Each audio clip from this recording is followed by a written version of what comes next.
I feel bad for Damiris Dantas. I actually do. It's not her fault she's on a WNBA team. It's not her fault Stephanie White plays her. It's not her fault. The Indiana Fever decided that the only backup center for Aliyah Boston for 2 years straight was going to be Damiris Dantas. They had Bree Turner last year. It's not her fault. She was the worst player in the WNBA last year. Like, Damiris Dantas was not good in 2024. She showed up injured, and then hit a couple of threes, which is grand. Not the end of the world. She hit a few threes, was horrendous on defense, ran like she had bricks in her feet, and then slimmed down going into 2025. Turns out that it was not that she was heavy, she's just slow. Still runs like she's bricks in her feet. And is simultaneously, she is a shooter who can't really shoot, who can't rebound, can't defend, can't catch the ball, doesn't pass particularly well, is a mediocre screener, but will only pop, will never roll, even if the roll is wide open. Doesn't attack the basket, even though she got one against Dallas, doesn't attack the basket well. And I'm going to be real. She can't run. Like, she's not big either. Like, she actually can't run. Like, Caitlin Clark threw a pass to her where, like, I'm not joking here. I have a torn Achilles which didn't really heal properly from a few years ago. Lung damage, and I'm probably carrying about 20 pounds too much weight. And I could have probably hopped on one leg, hopped on my bad leg, and still caught the ball that Caitlin Clark threw to her. It is what it is. It is what it is. And,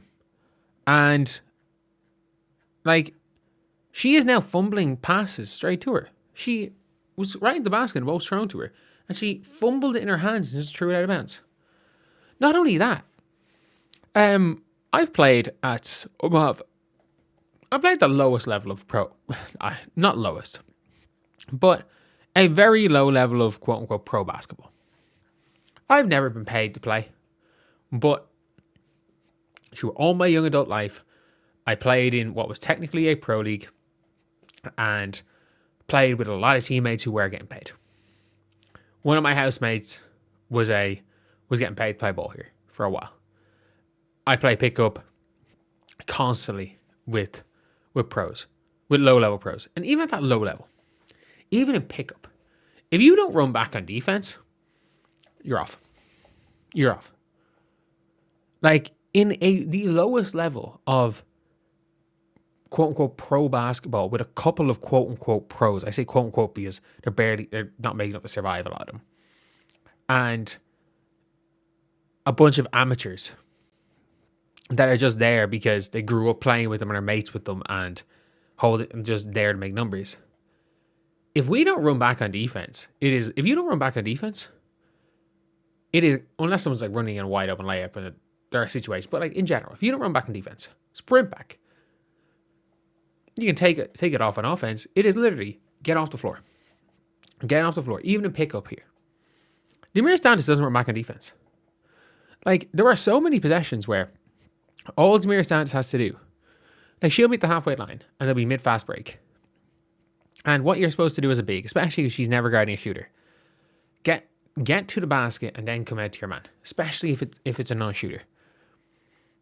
Or at least be aware of the basket. But she'll jog slowly to the 3-point line, turn around, and suddenly there's another cutter from a different player. And instead of, scrambling in transition defense and guarding the basket, she'll just turn around and leave a random cutter go to the basket for a layup. She's done it about 5 times this year. She is slow, lazy, like it's everything. It's everything. And the Damiris Dantas that plays for Brazil is this offensive juggernaut. But at the WNBA level, she is the worst player in the league. And I find it hard to argue anyone else. She is legitimately terrible. And the Indiana Fever will now have to make her a key piece of the rotation because Aliyah Boston's probably injured.